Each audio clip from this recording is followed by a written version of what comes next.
ആ കാലഘട്ടത്തെ ഏറ്റവും വലിയ നന്മ എന്താ? ഒരാൾ ഇസ്ലാം സ്വീകരിക്കുക എന്നുള്ളതാണ്. ആയിരക്കണക്കിന് ആളുകൾ ഇസ്ലാം സ്വീകരിക്കാനുള്ള സാഹചര്യം ഉണ്ടായി. എപ്പോ? പരിശുദ്ധ കാബയിലേക്ക് റസൂല് ഖിബില മാറ്റിയിരുന്നുവെങ്കിൽ ആദ്യ കാലഘട്ടത്തിൽ പ്രത്യേകം നോട്ട് ചെയ്യണം.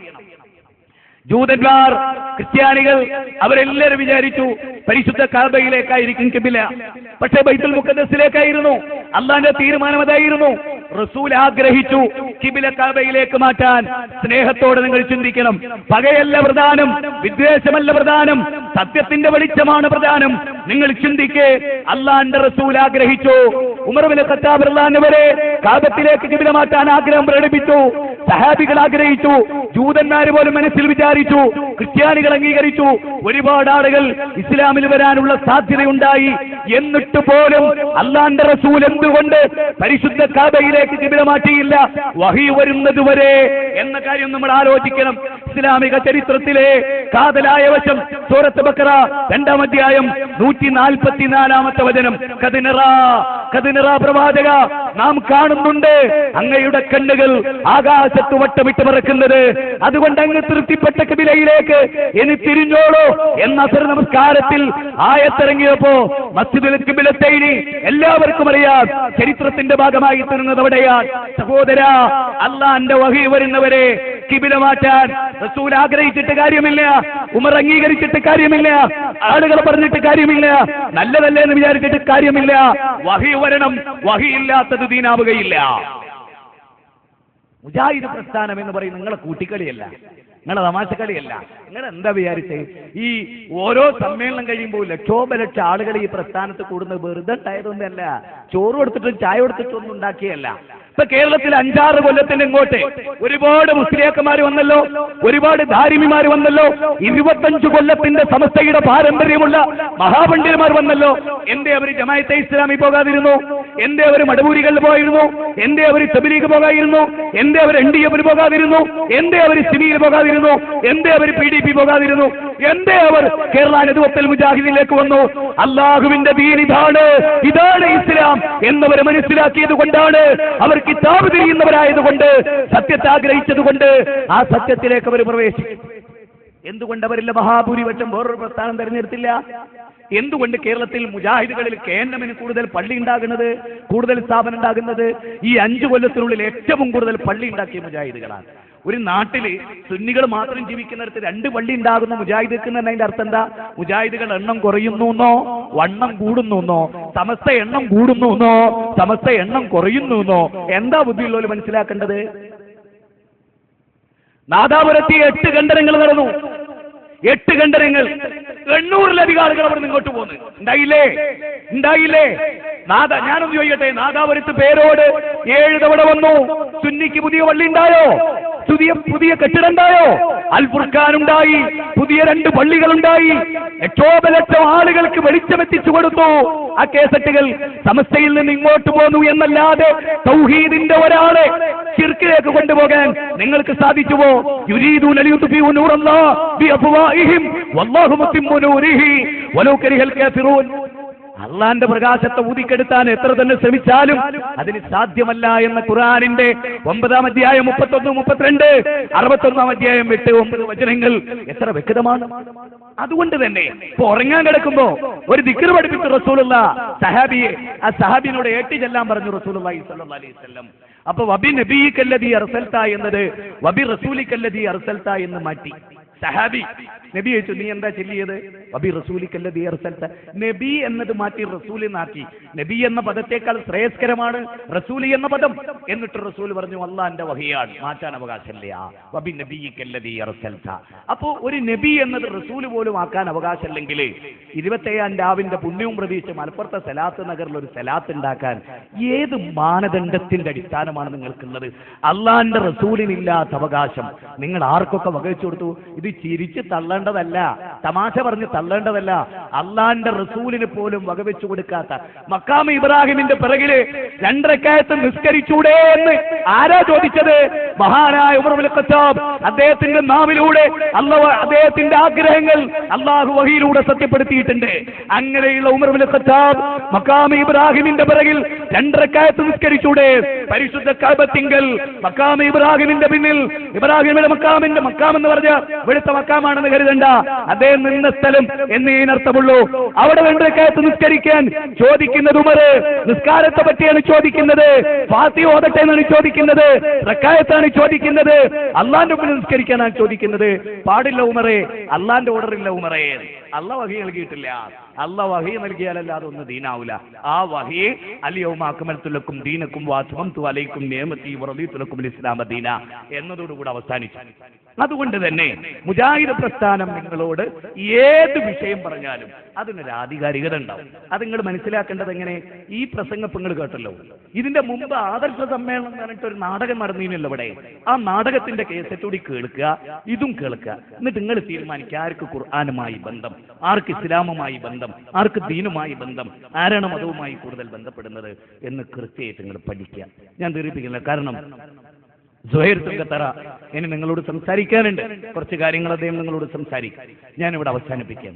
മുജാഹിദ് പ്രസ്ഥാനം ജനങ്ങളോട് ഖുർആനും സുന്നത്തും നമുക്ക് മരിച്ചു പോകണം, പരലോകത്തെത്തും, നരകത്തിൽ നിന്ന് രക്ഷപ്പെടണം.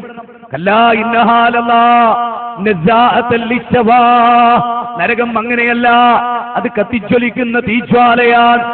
നരകം അങ്ങനെയല്ല, അത് കത്തിജ്വലിക്കുന്ന തീജ്വാലയാണ്. ആ നരകത്തിൽ നിന്ന് രക്ഷപ്പെടാൻ ഇന്നഹും യറൗനഹു ബഗീദാ വനറാഹു ഖരീബാ, നിങ്ങളതിനെ വിദൂരത്തായി കാണുന്നു, നാം അതിനെ സമീപസ്ഥമായി കാണുന്നു എന്ന് പറഞ്ഞ ലോകത്തിനൊരവസാനമുണ്ട്, നരകമുണ്ട്, സ്വർഗമുണ്ട്. കത്തിജ്വലിക്കുന്ന നരകത്തെ കൊണ്ട് ഞാൻ നിങ്ങൾക്ക് താക്കീത് നൽകുന്നു എന്ന് അള്ളാഹു പറഞ്ഞ ആ നരകം ഭയാനകരമാണ്. ആ നരകാഗ്നിയിൽ നിന്ന് രക്ഷപ്പെടാൻ, നരകത്തിൽ നിന്ന് രക്ഷപ്പെടാൻ, സ്വർഗത്തിന്റെ കവാടങ്ങൾ കടന്നു പോകാൻ സഹോദരങ്ങളെ വളരെ കാതലായി നമ്മൾ ശ്രദ്ധിക്കേണ്ടതാണ്.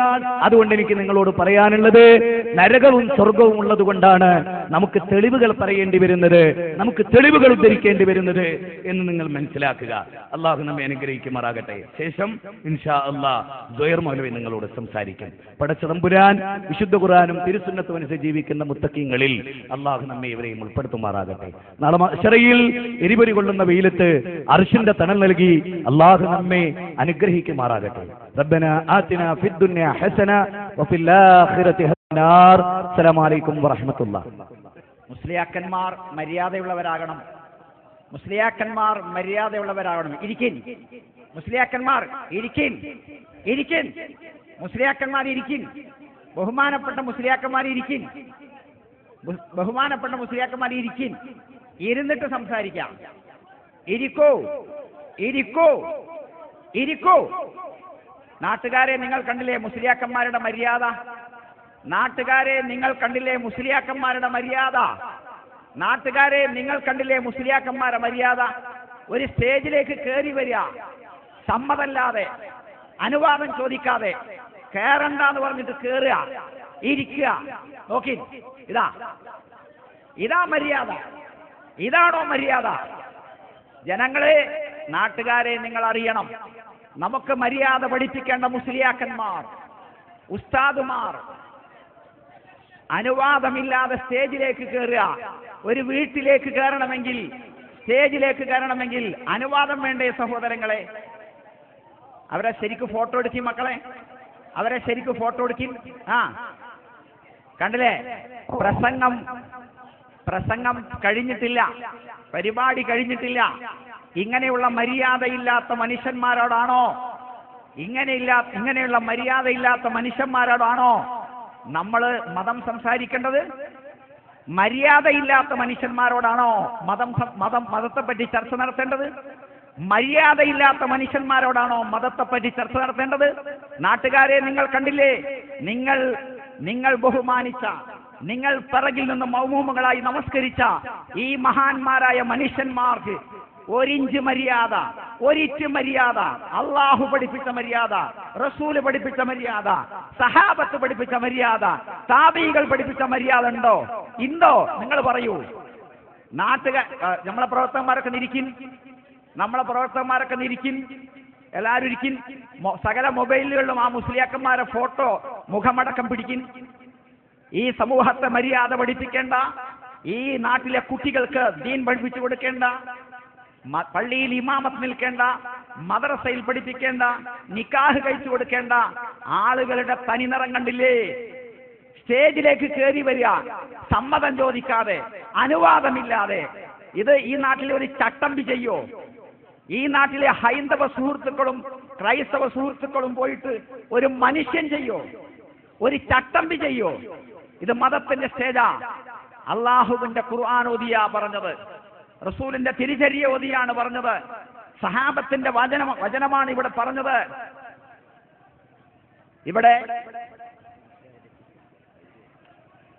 ഇവിടെ സമസ്ത മുസ്ലിയാക്കന്മാർ പ്രസംഗിച്ചില്ലേ? അവർ വെല്ലുവിളിച്ചു. മുജാഹിദുകൾ ആരെങ്കിലും കയറി ചെന്നോ? ഇല്ല. എന്താണ് കാരണം? ഈ ജാതി മുസ്ലിയാക്കന്മാരാ പ്രസംഗിക്കുന്നത്. ഈ സ്വഭാവമുള്ള, മാനേഴ്സ് അറിയാത്ത, മര്യാദ അറിയാത്ത, സൽസ്വഭാവം എന്തെന്നറിയാത്ത മുസ്ലിയാക്കന്മാരാണ് സ്റ്റേജിൽ പ്രസംഗിക്കുന്നത്. അതുകൊണ്ടാ കയറി ചെല്ലാത്തത്. ഇതാ കണ്ടില്ലേ സ്വഭാവം? അവരെ സ്വഭാവം നിങ്ങൾക്ക് മനസ്സിലായില്ലേ? അപ്പോ നമ്മുടെ പ്രവർത്തകന്മാരെല്ലാവരും ഇരിക്കണം. കലക്കാൻ വേണ്ടി വരുന്ന മുസ്ലിയാക്കന്മാരുടെ സ്വഭാവം ഇതാ. ചോദിക്കാൻ വരുന്ന മനുഷ്യന്മാരുടെ സ്വഭാവം ചോദ്യം ചോദിക്കലായിരിക്കും. അപ്പോൾ നമ്മുടെ പ്രസംഗം ആരംഭിക്കുകയാണ്. എല്ലാവരും ഒന്ന് ഇരിക്കണം, സംസാരം അവസാനിപ്പിക്കണം.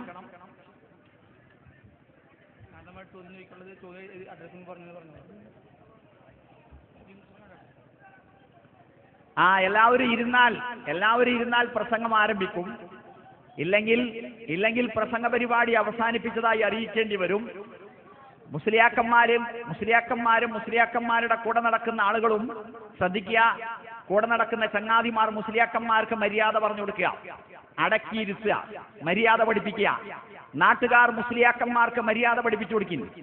എങ്ങനെയാണ് ഒരു സ്റ്റേജിലേക്ക് വരേണ്ടത്, എങ്ങനെയാണ് ഒരു